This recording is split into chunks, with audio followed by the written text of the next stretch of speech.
ঈদ এবং পহেলা বৈশাখের 5 দিন ছুটি শেষে সরকারি অফিস খুলেছে সোমবার। প্রথম দিন ঢিলেঢালাভাবে চলে কার্যক্রম, অনেকেই ছুটি কাটিয়ে এখনো যোগ দেননি কাজে।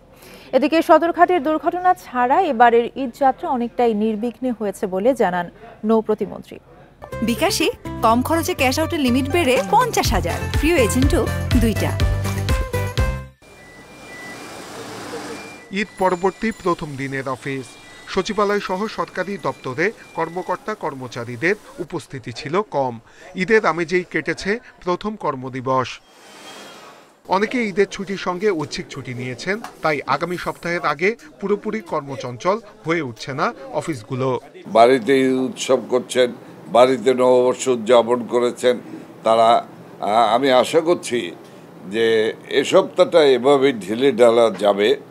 আগামী সপ্তাহ থেকে পুরোদমে সব আবার প্রাণ চাঞ্চল্যতা ফিরে আসবে। এবার ঈদযাত্রা ছিল অনেকটাই নির্বিঘ্ন। এদিকে সদরঘাটে 2 লঞ্চের প্রতিযোগিতার কারণে রশি ছিঁড়ে 5 যাত্রী প্রাণ হারান। এ ঘটনায় তদন্ত কমিটি গঠন করা হয়েছে জানিয়ে নৌ পরিবহন প্রতিমন্ত্রী জানান, জড়িতদের বিরুদ্ধে কঠোর ব্যবস্থা নেওয়া হবে। ঈদ পরবর্তী শুভেচ্ছা বিনিময় শেষে তিনি কথা জানান। যে জাহাজ দুটি যুক্ত, আপনারা জানেন যে কিছু কিছু মানে ওদের জাহাজের সঙ্গে যা যুক্ত ছিল চালকটা অনেকে কিন্তু পালিয়ে গেছে, আবার আইন শৃঙ্খলা রক্ষা কয়েকজনকে গ্রেপ্তার করেছে। এটা মামলা হয়েছে।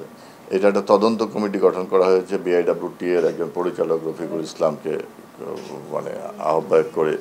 এদিকে ঈদের ছুটিতে রোগীরা ঠিকমতো সেবা পেয়েছেন, হাসপাতালের কার্যক্রমও ভালোভাবে চলেছে বলে জানিয়েছেন স্বাস্থ্যমন্ত্রী।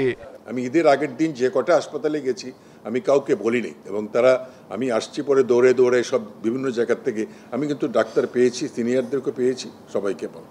সুতরাং আমি আশা করি আমি বাংলাদেশে সব জায়গায় একইভাবে ঈদ উদযাপনের সময় এবং নববর্ষের এই বিশাল ছুটিতে হাসপাতালের কার্যক্রম সব ভালোভাবে চলছে। সারা দেশে শিক্ষা প্রতিষ্ঠান খুলছে আগামী সপ্তাহে। এরপর থেকেই রাজধানী স্বাভাবিক চেহারায় ফিরে আসবে বলছেন সংশ্লিষ্টরা। নূরে আলম, ইন্ডিপেন্ডেন্ট নিউজ, ঢাকা।